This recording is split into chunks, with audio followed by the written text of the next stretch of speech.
Bob in Baltimore, and joining me now is Joe in D.C. Joe, I thought we might end the day today with a little bit of talk of what our just general reactions were to today's events. You know, I've been in the Capitol building a lot over the past 12 years, and I have to say the energy is completely different today. It feels very positive, very upbeat. It's very exciting, and I really think this is the people's building again. I personally thought it was a very refreshing moment to walk down the halls today, to see all the families who joined their new members of Congress, to see that true excitement. Today is, as a Politico, probably the only day that this building doesn't feel like a war zone, but it truly does feel like the people's house today. So Joe, of all the people we've met today, who are the ones you want to keep your eye on for the next couple of years? Well, I have to say, I got a big kick out of Louise Slaughter. She's feisty, she's tough, and she has one of the most powerful positions running the House Rules Committee. It's a very important role, and she's going to be tough as nails in it. It was also good to see Chris Van Hollen. I think Chris is a very smart and savvy politician. He's going to do a great job running the DCCC and not only maintaining the majority, but increasing the majority for the Democrats. And then I have to say I'm biased. I was also very glad to see my congressman from Maine, Tom Allen, who I think has a very bright future. Well, in line with my usually strident opinions about things, two of my favorites today were Congressman Barney Frank came in and joined us. He had some choice words about his feelings on Katrina and America's response to Katrina and the national tragedy that I think we all believe that is. He talked very seriously about the fact that if we can find $500 billion for Iraq, the new Democratic House and Senate will certainly find money for priorities here at home. So I was really excited to see that.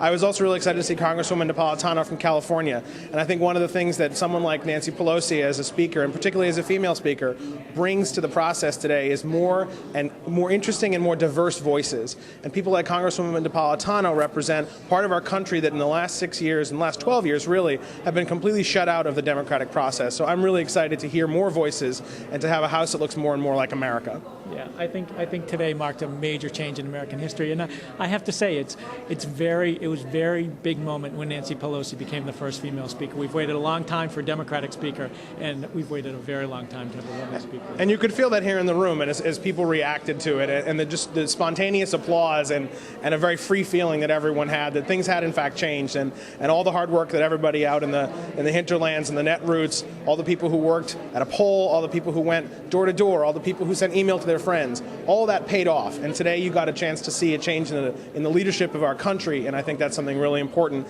and hopefully people can understand participation really does matter and can make a difference. Joe, one of the things that I was struck by most of all was watching Congressman Boehner as he handed the gavel over to Nancy Pelosi. And I was struck by the difference between that and that of Dick Gephardt when he handed the gavel over to Speaker Hastert. What did you think about that? You know, I thought John Boehner seemed very bitter today. It's a day when most Americans were looking for bipartisanship and looking for a new direction. And it is a huge contrast to how Dick Gephardt handed over the gavel to Newt Gingrich 12 years ago. Gephardt was completely magnanimous, and I think it does say a lot about the current Republican leadership. I also think there's great contrast, too, between seeing Nancy Pelosi surrounded by children. That was a perfect moment. And let's be honest, if Denny Hastert was still the speaker, you wouldn't see him surrounded by children after the big scandal they went through last fall with Mark Foley. No, you certainly wouldn't, though I'm certainly sure we would have had a very fun time at some of the after parties because those lobbyists on the Republican side love to spend that money. I was personally struck and really somewhat personally gratified to see Dennis Hastert literally a backbencher today. For those of you who paid attention on C-SPAN, Denny Hastert was in the very back row of the House of Representatives. And I think that says a lot about what's changed in our country. And I think that's really important. And it was really exciting to see. I agree with you that the Democrats, I think, have already by tone shown themselves to be a much more magnanimous group of people. And I'm hopeful that that's not just talk. That doesn't mean that the Republicans get a free hand, much like the Democrats were not oppressed in the last election, in the last legislative cycle, but they were a little underfoot, and I think you'll probably see a little bit of that on the Republican side this time. And it's been a while since they've seen that and they felt that, and so I think it'll be good for them to get a little bit of their own medicine. But as long as we can get the people's work done, I think that's probably all that matters. Right, and we can't forget that on the other side of the building, Harry Reid became the majority leader today too, and that's equally as exciting. Absolutely, and I think that the fact that the Republicans have now basically been swept out of the Congress brings a level of oversight to the democratic process, which we have not seen in the last 6 years. What would you say from an investigation side of things that you're looking most for? Well, this president has never been investigated on anything, and I think we have to start with Iraq and the war in Iraq, and I think from everyone we talked to today, that is foremost in the minds of people trying to prevent the president from escalating that war. And I think Katrina, and what happened with Katrina. But there are so many areas that have to be investigated because basically the House and the Senate didn't do any oversight. That is their job, and they failed completely. Indeed. We were talking to Congressman Schiff earlier about Katrina, and he talked about going down to New Orleans and being really amazed at how little progress has actually occurred in the last year and a half now. And it truly is a national disgrace.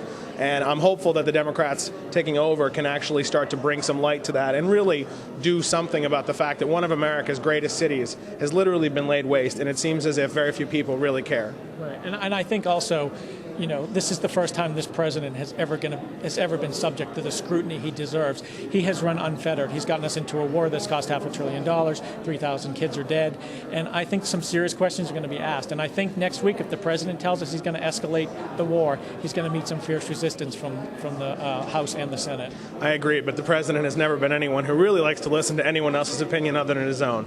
Well, thank you very much for joining us here on Capitol Hill today. I hope you enjoyed our coverage, and we look forward to doing more of these kinds of events. Thanks a lot, and goodbye from Capitol Hill.